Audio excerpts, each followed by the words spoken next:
Yiddish translator, Ellen Cassedy, and we're very happy to have you here. You've recently translated a new collection of stories by Yenta Mash called On the Landing, and we're here to talk about your work. So Yenta Mash was born in 1922 and died in 2013. Yes. And she grew up in the region that is was once known as Bessarabia in present-day Moldova. And she, at the age of 1941, she was exiled to Siberia, and then she returned. How old was she when she returned? She was in Siberia for 7 years, doing hard labor in a labor camp, prison camp in the Gulag, in the Russian labor camp system. And then she returned to Chisinau, which was then the capital of the Moldavian Soviet Socialist Republic, at the age of 26, after 7 years. And when she returned to her home, there was really very little left. Her shtetl, or small Jewish town, had been destroyed, but in the big city there was actually a thriving Yiddish literary scene that she participated in. And then she came to Israel much later in the 1970s. Emigration opened up for Soviet Jews, and she, as they call it, made Aliyah, moved to, settled in Israel. And only then did she begin to write, because all those years that she had returned from Siberia and she was living in the Soviet system, she was afraid to open her mouth.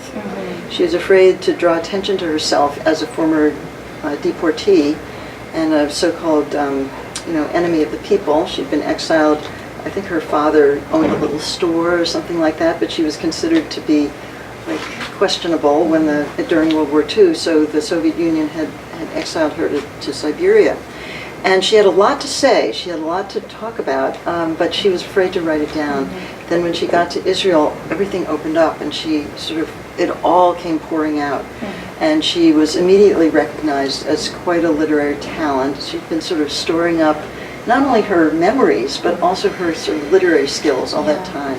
And she wrote in one of her stories that she'd always kind of wanted to be a writer, so I maybe thought of herself as a writer this whole time, but never had the opportunity. Never spoke out.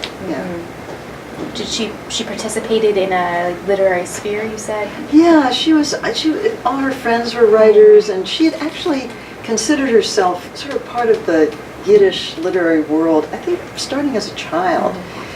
She lived in a multilingual environment where there was Moldovan, there was Romanian, there was Russian, and there was Yiddish, and there was Hebrew being taught in religious school. And she really sort of made a beeline for Yiddish as a young child, and she learned to recite poetry by great Yiddish writers, and her mother loved Yiddish theater songs and sang those around the house. And so she thought of it as something really close to her, part of her own personal world, while her girlfriends at that age did not, but she did. So she remained really loyal to Yiddish all her life, and when she got to Israel, even though Yiddish was not the language of Israel, Hebrew was, modern Hebrew, she really stayed loyal to that and thought of it as a way to connect herself to her past and to this lost world that she had been, she'd been exiled here and came back here, and regime changes and so many displacements, and Yiddish was sort of the one constant that she stayed close to all her life. Can you tell me about the collection? What is in it? What kinds of stories? And then also, how did you select these particular stories? These stories I selected from her 4 volumes. She wrote, the difference between a short story and a memoir for her was maybe not so clear, but her stories are mostly autobiographical. I learned about her through a fellow translator at the Yiddish Book Center, which has a wonderful translation fellowship program that I know you, Jessica Kirzane, participated in also. And it is really raising up a whole new generation of Yiddish translators to take the place of those whose careers are coming to an end. So one of my fellow translators made up this incredibly useful bibliography of women writing in Yiddish whose work had not yet been translated into English. And I sort of looked around at this list, and it was very fascinating. And I was very drawn to Yenta Mash for a number of reasons. One being her work was so fantastic in a literary sense. She was really a fantastic stylist and just a very fine writer. And also, she wrote about things that we don't know much about. These sort of lost corners of history and Jewish history and Jewish women's history in particular. So the world of the shtetl pre-war, these tiny little Eastern European towns that were so fascinating because people were living in poverty in these backwaters, these remote places, among non-Jews who had lived there for generations as their Jewish forebears had. And that I think the non-Jews were sort of expecting, well, my grandfather was a farmer, my father was a farmer, I'll be a farmer, my children will be farmers. Of course, they didn't know there was going to be a lot of disruption going on. But the Jews, on the other hand, were always thinking of themselves as being part of a much wider world. And even though what they were doing might have been, milking the cow and baking the bread, they all really thought of themselves as wanting an education, and they dreamed of going to high school and moving to the big city, and they all knew about Dreyfus and these huge movements and so on. So that world is something we don't know a huge amount about, and she brings that to life. Then she brings to life the Siberian experience, and especially the experience of women. And then coming back, she comes into life behind the Iron Curtain for Jews, which is fascinating, that we don't know much about. So and then Israel. And then Israel, and what was it like for Eastern European people who had grown up in the Soviet system to arrive in Israel and have to find their way there, new language, new jobs, new climate. Everything was different. So anyway, I went through these 4 volumes, and I picked out sort of a range that tells a story from young girlhood to old age, and I put them in chronological order. No matter when they were actually written by Mash, I put them in that order, and they so they form a linked series of stories that all build on each other. I noticed that the last story in this collection was in some ways very similar to the last story in the previous collection that you translated of Bluma Lempels, where both of them are writing about their relationship to Yiddish language and to writing in Yiddish. I wonder if you wanted to talk a little bit about why did she write in Yiddish, what did it mean to her, and what did it mean to you to translate from Yiddish? So for a lot of these writers it was a conscious choice to keep on writing in Yiddish. And in fact, not everyone knows that for Shalom Aleichem, who's probably the best known Yiddish writer, that was also a conscious choice. He had written previously in Hebrew. He spoke Russian to his children at home. He didn't speak Yiddish, but he chose Yiddish as a way of honoring ordinary people and reaching ordinary people who didn't think of themselves as literary types at all, but they had this feeling for what's known as Yiddishkeit, Yiddish culture, and a special, I think maybe Americans are aware of what Yiddishkeit is, the kind of food, the kind of humor, the kind of politics, standing up for the little guy, irony, and all that I think she was very devoted to. And holding on to Yiddish through all the changes of Siberia and coming back and the Soviet system and Israel, holding on to Yiddish meant connecting herself to something very precious and preserving something very precious. And that is what it has meant for me as well. I grew up in a household where my mother was Jewish, my father was not, although my father was a great lover of all things Jewish. And my mother died rather young, and I really wanted to keep my connection to my forebears. And the stories that my grandfather, who was an immigrant from Lithuania, had told were very, very dear to me. How he had stood in the great labor demonstrations in New York City and so on. And all that happened in Yiddish. So that was what felt to me like really a way of honoring something and keeping my ties to people who otherwise might just kind of fade away from me.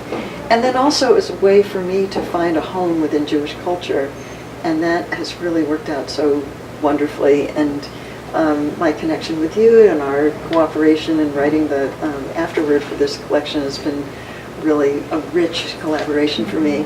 For me too. Yeah, it was such a pleasure to be part of this project. Thank you for including me in it. You brought some books to recommend. Do you want to talk about the books that you suggested? Yeah, so one of the exciting things about Yiddish literature is that it is a rather short-lived literature. It's about 150 years, started in the mid-19th century or so, modern Yiddish literature, and most of it has not yet been translated into English. So, for example, the daughter of Yenta Mash doesn't read Yiddish, and she's my age. She told me she's looking forward to reading this literature for the first time in English. So there's all kinds of, there's just a treasure trove of literature, especially by women.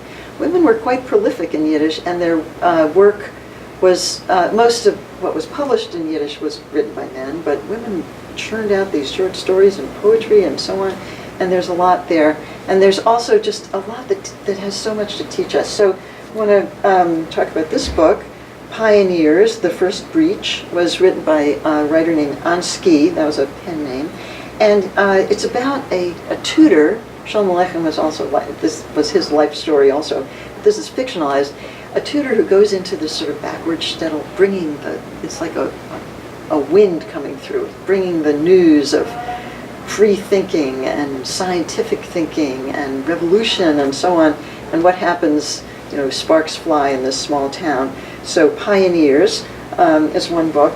The other book is called Judgment. It's a novel by David Bergelson, who was a towering modernist writer, very interesting, who spent a lot of time in Western Europe as well as in the Soviet Union. And this book, recently translated, tells about what was the impact of the Russian Revolution on a very small shtetl, like as the Soviet lifestyle began, what happened in this small town.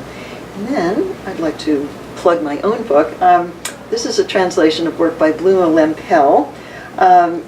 I translated it along with my colleague Yirmiyahu Aaron Taub, and it's called Oedipus in Brooklyn and Other Stories, and the title story will just knock your socks off. It's about a contemporary Jewish woman living in Brooklyn who has a sexual relationship with her blind son. And you really come to kind of believe that this could happen, and to think about this and feel some compassion for both of these characters. So these are three books in the Yiddish canon, the developing Yiddish and translation canon, that I really recommend. Yeah. One thing that's really striking about these books and the world that they come out of is that there's this kind of, as you said, this new crop of Yiddish translators, largely coming out of the Yiddish Book Center's Translation Fellowship, that are kind of creating this shared culture of Yiddish translation that in some ways reminds me of the shared culture of Yiddish writing that these writers participated in. And so I wanted to mention the names of these translators. Rose Waldman translated the Ansky book, and Sasha Senderovich and Harriet Marav translated the Bergelson book. And all of these people are sort of in conversation together about who to translate next and how to translate and problems in translation, and I know we both share in that community. And so it's a real pleasure to talk about your work and to think about the importance of translating and bringing to new audiences this literature. And I think translation has always been a big part of Yiddish literature because Yiddish never had its own territory, its own state. So it was always in, elbows were being rubbed with other cultures, and that really enriched Yiddish, and also meant that people were always translating into Yiddish, translating out of Yiddish, and proving that Yiddish, the language itself, had the capacity to contain great works of world literature by translating into Yiddish. And now I feel like in some way we're doing the same thing by proving the worth of Yiddish literature by translating it into English so that audiences can appreciate it who can't read Yiddish. So yeah, I agree. It's a kind of a organic process. Well, thank you so much for joining me and coming to speak today. Thank you.